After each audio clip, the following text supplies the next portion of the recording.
The Roy family, head of the Roy family, Mahendra Roy, age 62, founder of the Roy empire, Asia के सबसे powerful businessman में से एक, काम, वाइज और डिसिप्लिन पर्सनालिटी, फैमिली के लिए कुछ भी कर सकते हैं। सावित्री रॉय, एज 58, रॉय फैमिली की मैट्रियार्क, प्यार और संस्कारों की मूरत, हर बच्चे को अपनी जान से बढ़कर चाहती है, फैमिली का इमोशनल पिलर। एल्डर सन श्लोक रॉय, एज 37, एशिया के टॉप 3 बिजनेसमैन में से एक, अंडरवर्ल्ड का माफिया किंग, महेंद्र रॉय का बड़ा बेटा, बाहर से रूथलेस और इमोशनलेस, लेकिन अपनों के लिए कुछ भी कर सकता है, सिर्फ फैमिली हाई उसकी वीकनेस है। Wife Kritika Roy, age 34, elegant, graceful और बहुत काइंड हार्टेड, रॉय फाउंडेशन की चेयरपर्सन, हर जरूरतमंद की मदद करती है। देव और विधान की माँ। चिल्ड्रन विधान रॉय, एज 14, श्लोक और कृतिका का बड़ा बेटा, इंटेलिजेंट, मैच्योर और रिस्पॉन्सिबल, छोटी उम्र में हाई बिजनेस और मार्शल आर्ट्स दोनों सीख रहा है। देव रॉय, एज 12, श्लोक और कृतिका का छोटा बेटा, नॉटी, चीयरफुल और बहुत इमोशनल, दिल का बहुत साफ। इसी ने क्रिश को पहली बार लिटिल फेरीज कहा था। क्रिश को देखते ही उससे अपनी बहन मान लेता है। यंगर सन ध्रुव रॉय, एज 34, महेंद्र रॉय का छोटा बेटा, रॉय एम्पायर का कू, श्लोक का राइट हैंड, काम, कोल्ड और कैलकुलेटिव। एक बार किसी को दुश्मन मान ले तो उसकी जिंदगी बर्बाद कर देता है। Wife Siya Roy, age 31, sweet, caring और फैमिली ओरिएंटेड, बच्चों से बहुत प्यार करती है। क्रिश को देखते ही उसके लिए माँ जैसा प्यार महसूस करती है। चिल्ड्रन रुद्र रॉय, एज 11, ध्रुव और सिया का बड़ा बेटा, सीरियस और इंटेलिजेंट, मार्शल आर्ट्स में चैंपियन। शिव रॉय, एज 10, रुद्रा से 1 साल छोटा, फनी, मिस्चिवस और सबका फेवरेट, हर वक्त देव के साथ मस्ती करता रहता है। अब आगे ध्रुव जी ने स्क्रीन देखी। कॉलर आईडी देखते ही उसने तुरंत कॉल रिसीव की। What happened? भाभी भाभी शब्द सुनते ही श्लोक ने ध्रुव की तरफ देखा। कॉल खत्म होते ही ध्रुव ने कहा, भाई देव मुश्किल में है। श्लोक ने बिना कुछ कहे बेड से उठने की कोशिश की। कुछ देर बाद रॉय फैमिली के अनाथ आश्रम के बाहर एक साथ 6 लग्जरी कार्स आकर रुकी। 4 गाड़ियों से बॉडीगार्ड्स उतरे। एक कार से श्लोक रॉय और ध्रुव रॉय निकले और दूसरी कार से एक बेहद खूबसूरत और एलिगेंट औरत बाहर आई। वो सीधा श्लोक के पास पहुंची और उनके माथे की पट्टी को छूते हुए परेशानी से बोली, श्लोक आप ठीक है ना? श्लोक ने हल्का सा मुस्कुराकर कहा, कृति बाद में, पहले देव को देखते हैं। वो औरत कोई और नहीं, कृतिका श्लोक रॉय थी, श्लोक रॉय की पत्नी। तीनों जल्दी से अंदर चले गए। ध्रुव पहले ही अंदर पहुंच चुका था। जैसे ही उन्होंने देव को देखा सबसे पहले उसके पास गए।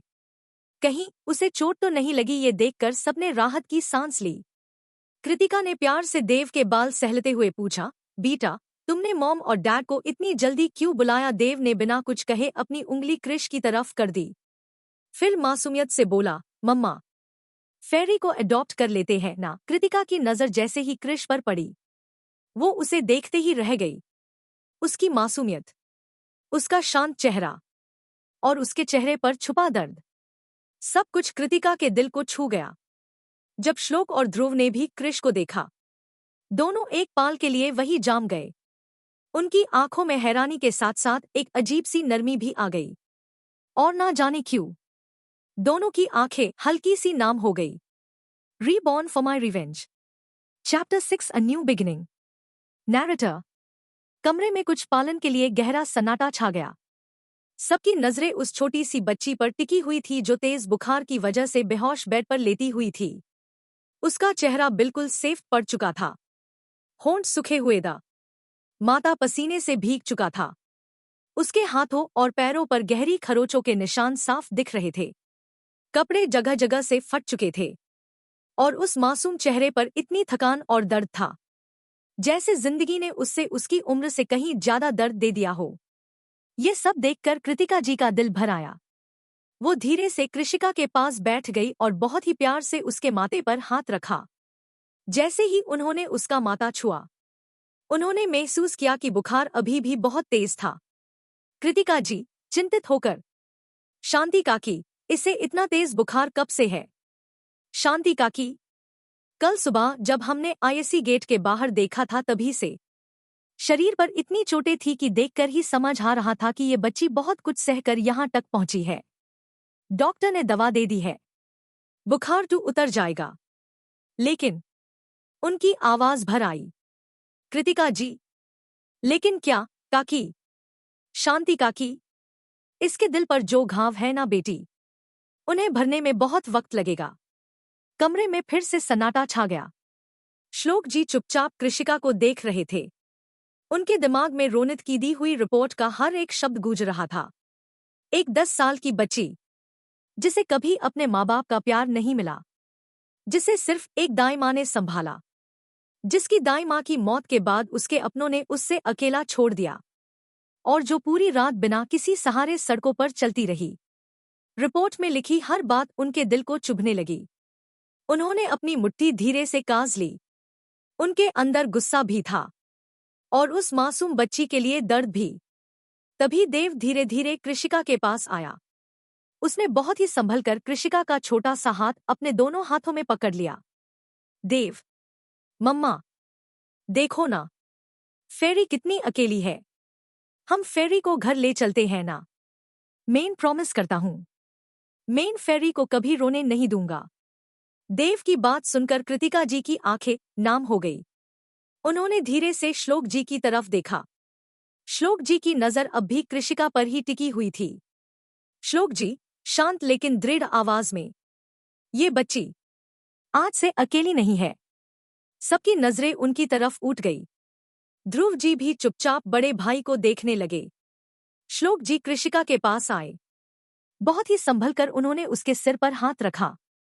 श्लोक जी, जिस बच्ची ने अपनी जान की परवाह किए बिना मेरी जान बचाई, उससे अकेला छोड़ देना रॉय फैमिली की फितरत नहीं है। तभी देव ने अचानक अपना मोबाइल निकला। देव, डैड, दादू को वीडियो कॉल करते हैं। श्लोक जी ने हल्का सा सिर हिला दिया। देव ने तुरंत महेंद्र जी को वीडियो कॉल लगा दी। कुछ ही सेकंड्स बाद कॉल रिसीव हुई। स्क्रीन पर महेंद्र जी और सावित्री जी नजर आए।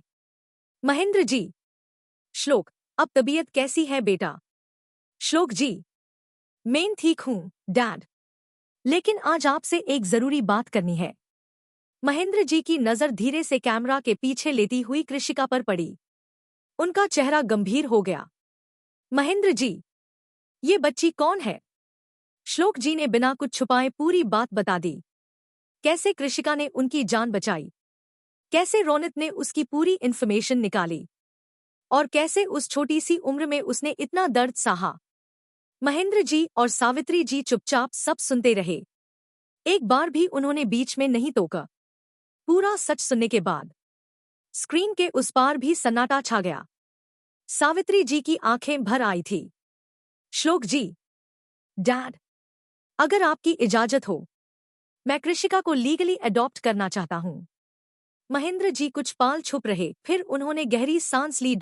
महेंद्र जी, अडॉप्ट? श्लोक, तुमने गलत शब्द बोला। कमरे में मौजूद सब लोग उनकी तरफ देखने लगे। महेंद्र जी की आवाज में अपनापन साफ महसूस हो रहा था। महेंद्र जी, ये बच्ची किसी कागज की मोहताज नहीं है। आज से ये रॉय फैमिली की बेटी है। हमारे घर के दरवाजे ही नहीं, हमारे दिल भी इसके लिए हमेशा खुले रहेंगे।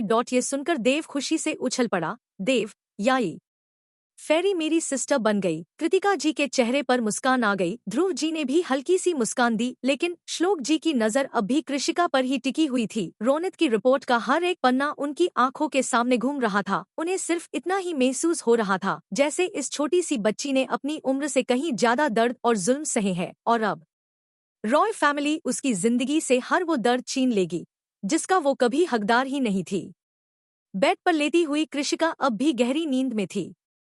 अभी तक ये एहसास भी नहीं था कि उसकी जिंदगी का सबसे बड़ा मोड़ खामोशी से उसके दरवाजे पर दस्तक दे चुका था। Reborn for my revenge chapter 11, a home she never dreamed of. Roy Mansion, Mumbai. Time 6:45 PM। सूरज धीरे धीरे आसमां के कोने में डूब रहा था।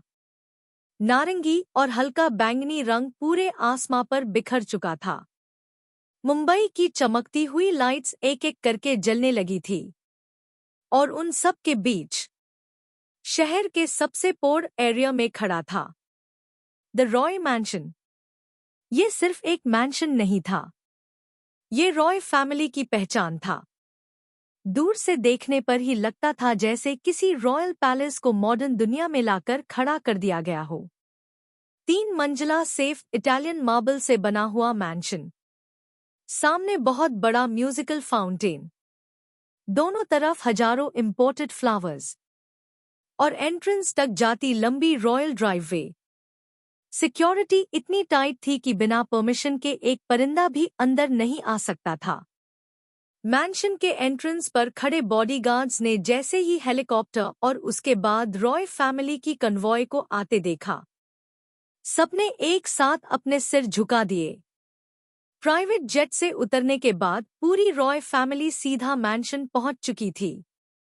सबसे पहले गाड़ी का दूर खुला।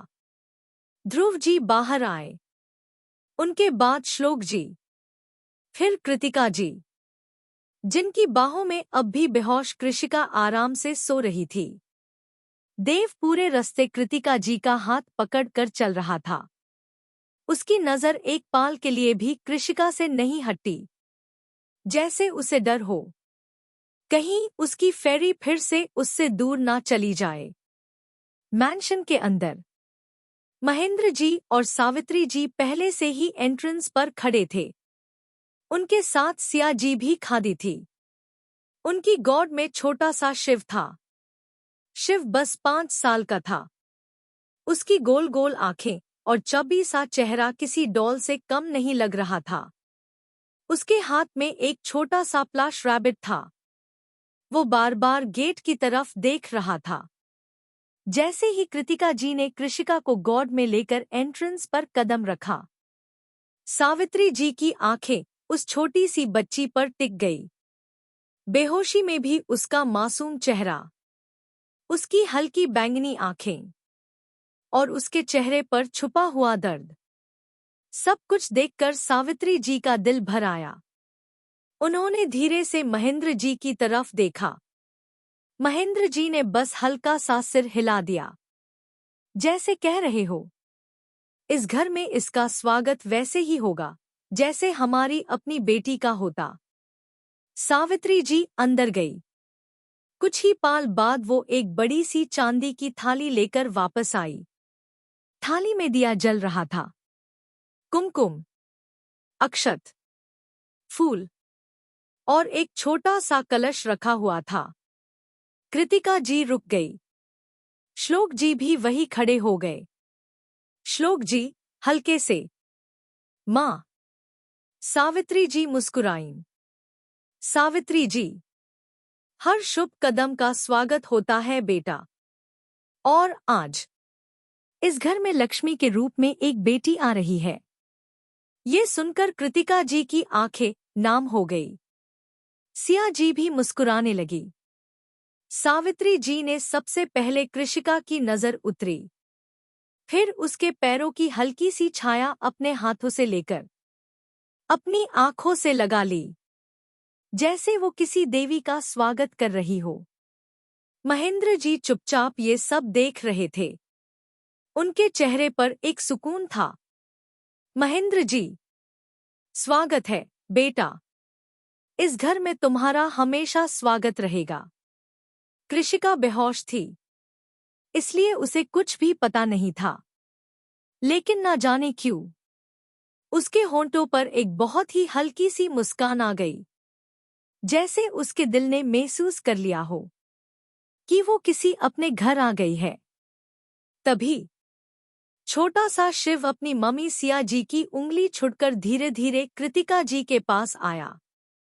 उसने पहले कृषिका को देखा, फिर उसकी बैंगनी आंखों को, फिर उसके लंबे बालों को, और अचानक उसकी आंखें चमक उठी। शिव मासूमियत से, मम्मा।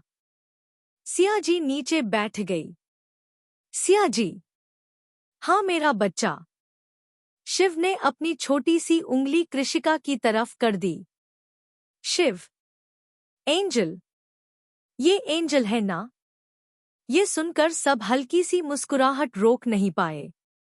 देव हंसकर, नहीं, ये मेरी फेरी है। शिव ने तुरंत मुंह फुला लिया।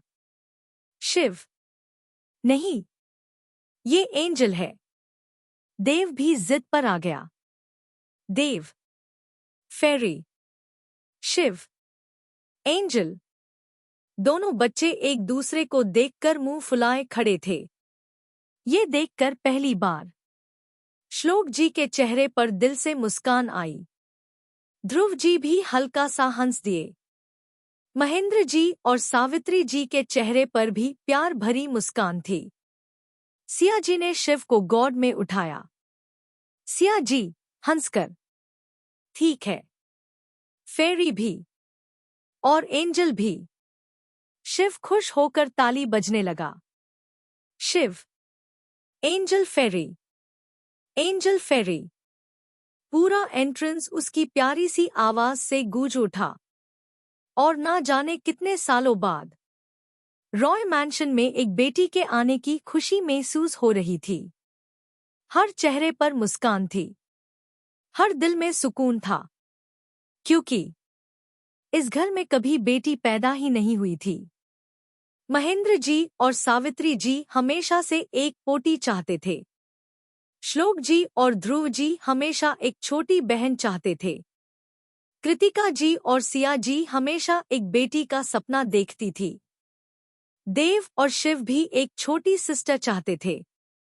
लेकिन किस्मत ने कभी उनकी ये ख्वाहिश पूरी नहीं की। और आज जब कृषिका इस घर में आई तो ऐसा लग रहा था जैसे भगवान ने सालों बाद उनकी दुआ सुन ली हो। Reborn for my revenge chapter 11 A home she never dreamed of। Narrator। Roy mention के अंदर आज एक अजीब सी खुशी का माहौल था। सालों बाद इस घर में किसी छोटी बच्ची के कदम पड़े थे। हर सर्वेंट के चेहरे पर मुस्कान थी। सब लोग चुपचाप कृषिका को देख रहे थे, जैसे वो कोई आम बच्ची नहीं बल्कि इस घर की खुशियां बनकर आई हो। कृतिका जी बहुत संभल कर कृषिका को अपनी बाहों में लिए मैंशन के अंदर बढ़ने लगी। जैसे ही वो ग्रैंड हॉल में पहुंचीं, हर सर्वेंट ने एक साथ सिर झुका दिया। Welcome home, sir. सबकी नजर फिर कृषिका पर गई। एक मेड धीरे से मुस्कुराई, दूसरी की आंखें नाम हो गई। एक बुजुर्ग सर्वेंट ने धीरे से कहा, कितनी प्यारी बच्ची है।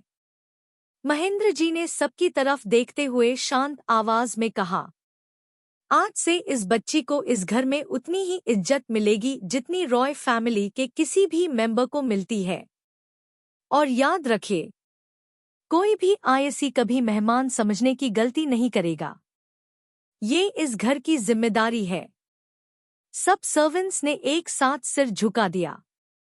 जी, महेंद्र सर। श्लोक जी ने रोनित की तरफ देखा। श्लोक जी। रोनित। रोनित। जी सर। श्लोक जी, डॉक्टर को मैंशन बुलाओ। Best paediatric specialist. कृषिका का कंप्लीट चेकअप होना चाहिए। Ronit. Already on the way, sir. Dhruv ji ने रोनित की तरफ देखा। ध्रुव जी। और security. Ronit. Already doubled, sir. Dhruv ji ने बस हल्का सा सिर हिला दिया। उनके चेहरे पर कोई एक्सप्रेशन नहीं था, लेकिन दिल के अंदर उन्होंने फैसला कर लिया था, जिसने भी कृषिका को रुलाया है उससे उसके किए का हिसाब जरूर देना पड़ेगा। कृषिका's रूम। कृतिका जी कृषिका को मैंशन के सेकंड फ्लोर पर लेकर गई। रूम का दरवाजा खुलते ही कृषिका के लिए तैयार किया गया कमरा सामने था। पूरा रूम व्हाइट और लैवेंडर थीम पर बना हुआ था। एक बड़ा सा प्रिंसेस बेड, विंडो के पास रीडिंग कॉर्नर, सॉफ्ट टॉयज से भरी शेल्फ, एक छोटी लाइब्रेरी और सामने बालकनी जहां से पूरा मुंबई नजर आ रहा था। देव की आंखें चमक उठी। देव, वो वाव, फेरी, ये रूम तुम्हारा है। सिया जी हंस पड़ी। सिया जी, अरे देव, फेरी अभी सो रही है। देव ने तुरंत अपना मुंह पकड़ लिया। देव, उप्स। सब हंस दिए। कृतिका जी ने बहुत ही संभल कर कृषिका को बेड पर लेटो दिया। ब्लैंकेट ठीक की, उसके बालों को कण के पीछे किया और उसके माथे को प्यार से छुमा। ये सब देखकर कृषिका की पलकें धीरे से हिलने लगी। डॉक्टर ने कहा था, वो कभी भी होश में आ सकती है। कुछ ही पल बाद उसकी उंगलियां हल्की सी हिली। देव तुरंत सीधा होकर खड़ा हो गया। देव, मम्मा, फेरी उड़ रही है। सबकी नजरें उस पर टिक गई। कृषिका ने धीरे धीरे आंखें खोली। सब कुछ धुंधला था। उसने पहले सीलिंग देखी, फिर रूम, फिर सामने खड़े लोग। उसकी सांसें एक पल के लिए रुक गई। कृषिका, धीरे से, मैं कहाँ हूँ? कृतिका जी तुरंत उसके पास बैठ गई। कृतिका जी, डरने की जरूरत नहीं है बच्चा, तुम सेफ हो। कृषिका ने इधर उधर देखा। रूम इतना सुंदर, इतना बड़ा, उसने अपनी जिंदगी में पहली बार देखा था। उसकी आंखें हैरानी से बड़ी होती जा रही थी। तभी एक छोटी सी आवाज आई, शिव, HIII, एंजल। कृषिका ने आवाज की तरफ देखा। एक छोटा सा गोलुमोलू बच्चा उसकी तरफ देखकर मुस्कुरा रहा था, हाथ में रैबिट पकड़े हुए। शिव, एंजल, तुम हेवन से आई हो। कृषिका कुछ पल उससे देखती रही। फिर ना जाने कितने दिनों बाद उसके होंठों पर एक बहुत ही हल्की सी मुस्कान आई। शिव खुशी से उछल पड़ा। शिव, मम्मा। एंजल स्माइल की। सबकी नजरें तुरंत कृषिका पर गई। सच में वो मुस्कुरा रही थी, बहुत हल्की, लेकिन दिल से। उस मुस्कान को देखकर कृतिका जी की आंखों में आंसू आ गए। कृतिका जी मुस्कुराते हुए, ये हुई ना बात। देव भी खुश हो गया। देव, देखा, मैंने बोला था ना, मेरी फेरी स्माइल करती हुई और भी प्रिटी लगती है। कृषिका शर्मा गई। उसने तुरंत नजरें झुका ली। उसके गाल हल्का सा लाल हो गए। दिल ही दिल में वो सोचने लगी, ये लोग मुझे इतना प्यार क्यों दे रहे हैं? मैं तो इनकी कोई नहीं हूं। उसके दिमाग में अचानक सिंघानिया मैंशन की यादें आने लगी। पापा का गुस्सा, माँ की नफरत, हंटर की मार, शनाया की मुस्कान, सब कुछ। उसके होंठों की मुस्कान धीरे धीरे गायब होने लगी। मेरा असली परिवार, क्या वाकई मेरा परिवार था? जो अपनी ही बेटी से इतनी नफरत करे, क्या वो परिवार कहलाने लायक है? उसकी आंखों में फिर आंसू आ गए। लेकिन इस बार कृतिका जी ने तुरंत उसका हाथ पकड़ लिया। कृतिका जी, क्या हुआ बच्चा?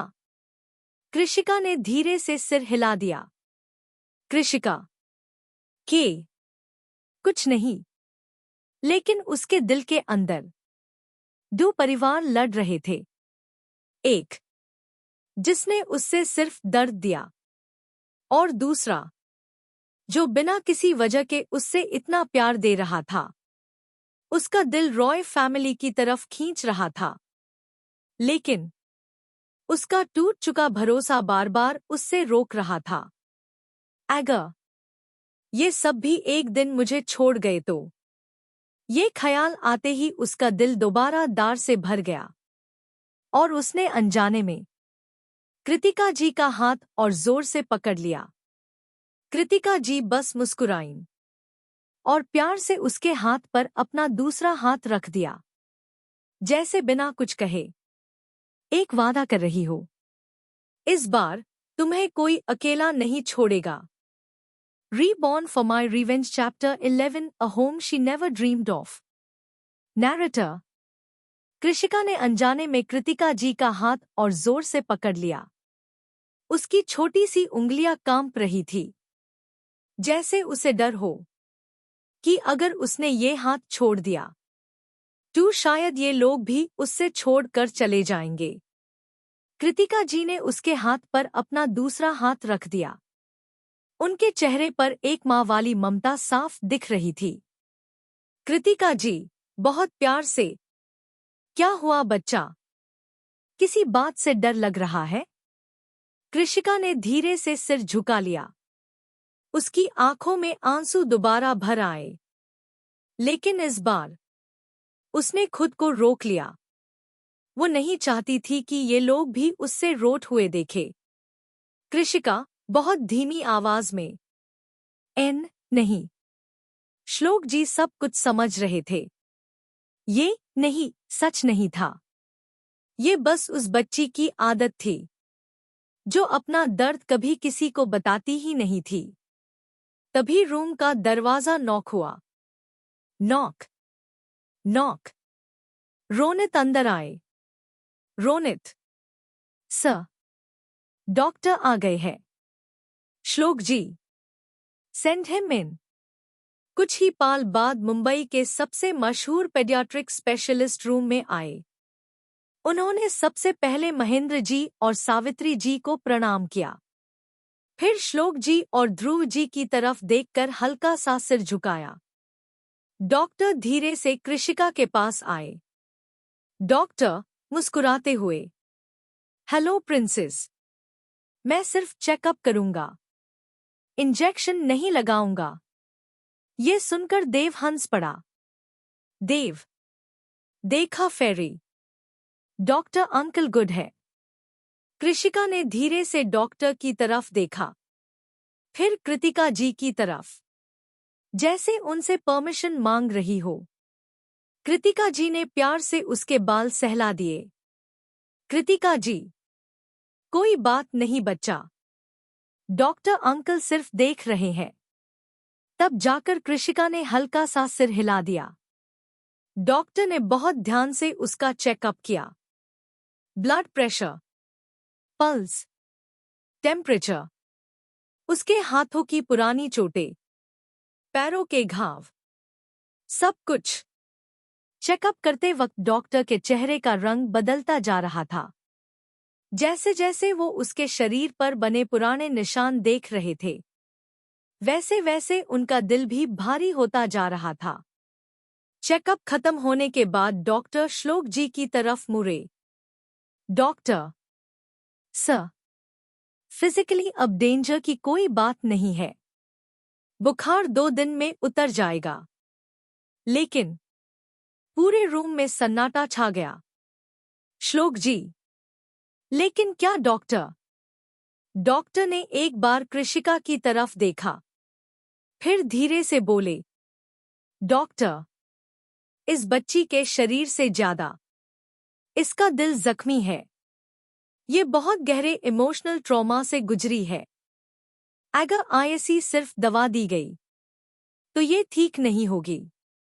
आईएससी प्यार चाहिए, सिक्योरिटी चाहिए, और सबसे ज्यादा एक फैमिली चाहिए। डॉक्टर की बात सुनकर किसी ने कुछ नहीं कहा, क्योंकि ये सब बात टू रॉय फैमिली पहले ही अपने दिल में टाई कर चुकी थी। डॉक्टर ने एक प्रिस्क्रिप्शन रोनित को दिया। डॉक्टर, मेन मेडिसिन्स लिख रहा हूं। और हाँ, इस बच्ची को किसी भी तरह का स्ट्रेस मत दीजिए। ये जितना हटेगी उतनी जल्दी ठीक होगी। श्लोक जी, थैंक यू डॉक्टर। डॉक्टर चले गए। रूम में फिर से शांति छा गई। तभी सियाजी मुस्कुराते हुए बोली, सियाजी। कृषिका। कृषिका ने धीरे से उनकी तरफ देखा। सियाजी, एक बात बताओ, तुम्हें कौन सा कलर पसंद है? कृषिका हैरान हो गई। ये कैसा सवाल था? उसने कभी इस बारे में सोचा ही नहीं था। कृषिका, मुझे नहीं पता। सब एक दूसरे को देखने लगे। एक 10 साल की बच्ची, जिसे ये भी नहीं पता कि उसका फेवरेट कलर क्या है। ये बात सबके दिल को छू गई। सियाजी ने मुस्कुराकर उसके गाल को हल्का सा छुआ। सियाजी, कोई बात नहीं, अब मिलकर ढूंढ लेंगे। शिव तुरंत बोल पड़ा। शिव, मम्मा, एंजल को पिंक कलर पसंद होगा। देव ने तुरंत मना कर दिया। देव, नहीं, फेरी को लैवेंडर पसंद होगा। शिव, पिंक। देव, लैवेंडर। दोनों फिर से लड़ने लगे। कृषिका चुपचाप उन दोनों को देख रही थी। पहली बार उसने किसी घर में इतनी प्यारी नोकझोंक देखी थी। ना चीखना, ना चिल्लाना, ना गाली, ना मार, सिर्फ प्यार। उसके होंठों पर फिर से एक मुस्कान आ गई। महेंद्र जी ने वो मुस्कान देख ली। उन्होंने सावित्री जी की तरफ देखा। दोनों के चेहरे पर सुकून था। महेंद्र जी मुस्कुराते हुए, लगता है हमारे घर में हंसी वापस आ गई। सावित्री जी ने धीरे से सिर हिला दिया। सावित्री जी, भगवान करे इस बच्ची के चेहरे की ये मुस्कान कभी ना छिने। इसी बीच एक मेड रूम के बाहर खादी हुई थी। उसके हाथ में कई शॉपिंग कैटलॉग्स था। रोनित भी वहीं आ गया।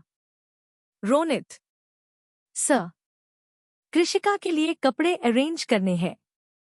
श्लोक जी ने सीधा सिया जी और कृतिका जी की तरफ देखा।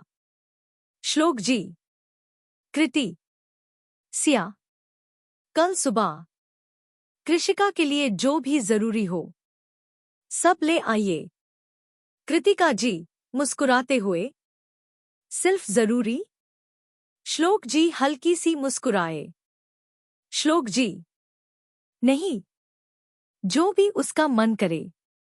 सिया जी हंस पड़ी। सिया जी, तो फिर तैयार रहिए। कल रॉय ग्रुप के अकाउंट्स डिपार्टमेंट को हार्ट अटैक आने वाला है।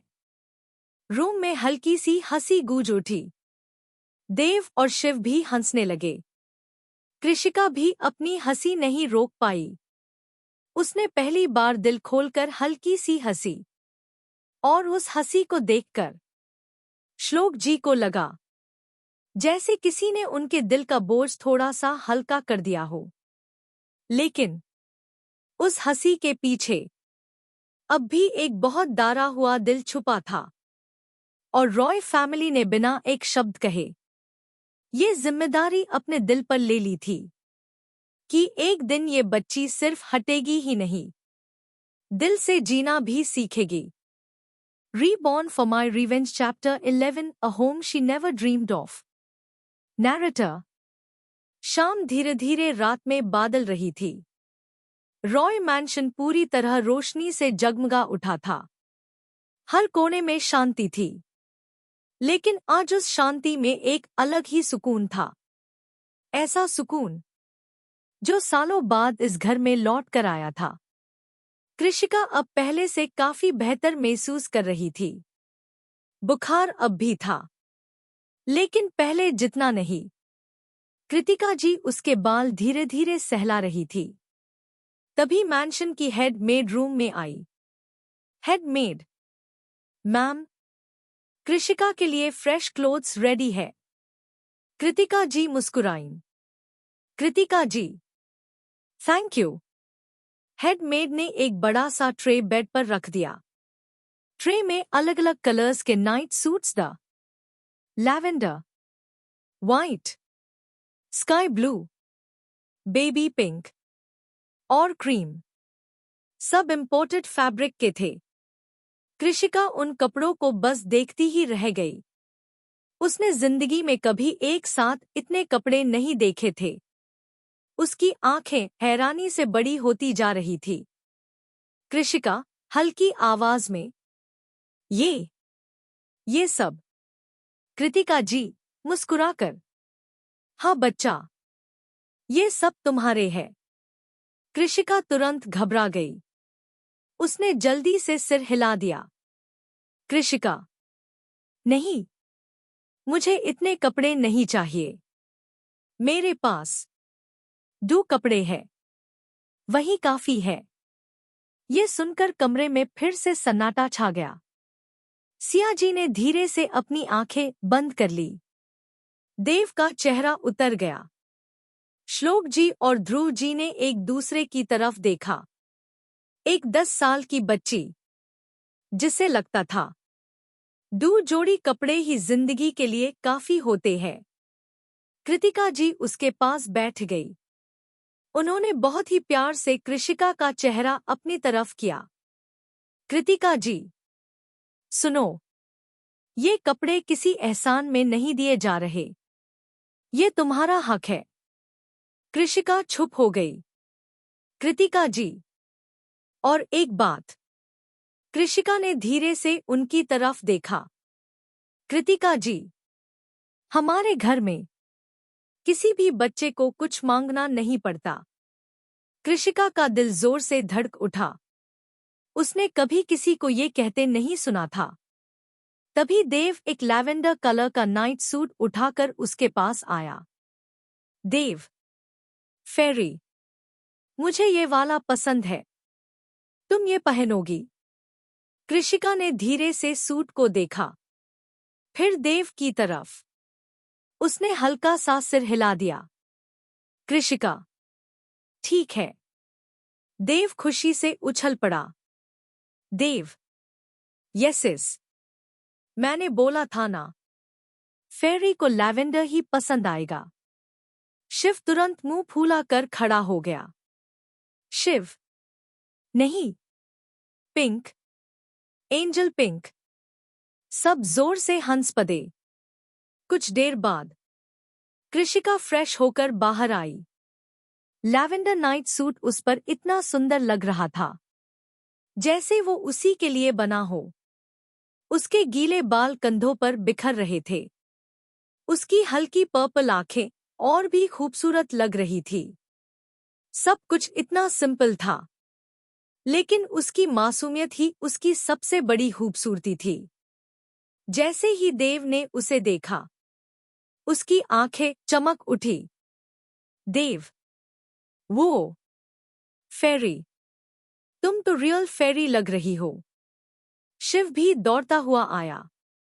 उसने कृषिका को ऊपर से नीचे तक देखा, फिर दोनों हाथ फैलाकर बोला, Shiv, angel, beautiful angel. कृषिका Sharma गई। उसके गाल हल्का सा लाल हो गए। उसने पहली बार इतनी तारीफ सुनी थी।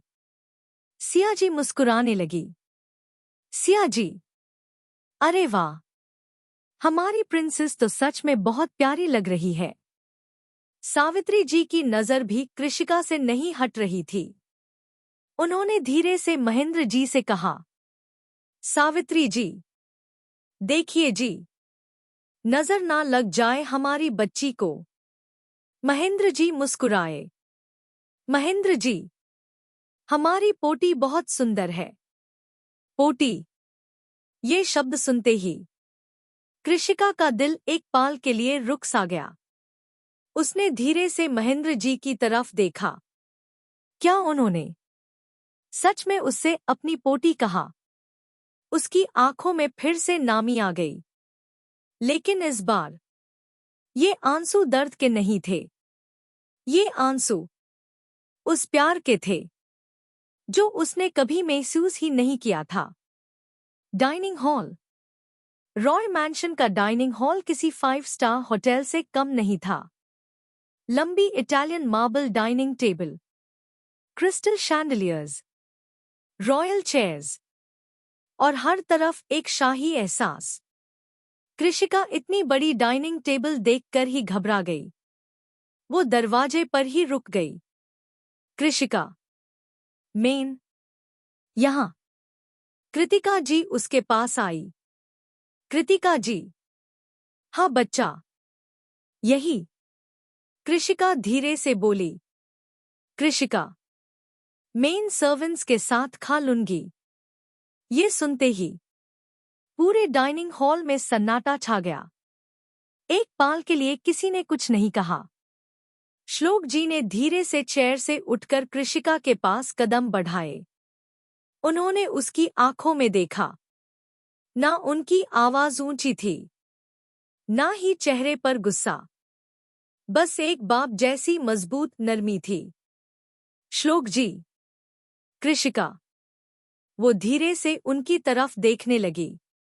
श्लोक जी, एक बात हमेशा याद रखना, रॉय फैमिली के किसी मेंबर का खाना कभी अलग नहीं लगता। तुम सर्वेंट्स के साथ नहीं, हमारे साथ खाना खाओगी, क्योंकि तुम मेहमान नहीं हो।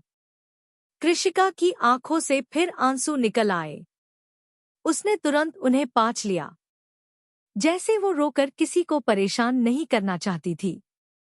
महेंद्र जी ने अपनी कुर्सी के पास वाली चेयर की तरफ इशारा किया। महेंद्र जी, इधर आओ बेटा, मेरे पास बैठो। कृषिका धीरे धीरे चलकर उनके पास बैठ गई।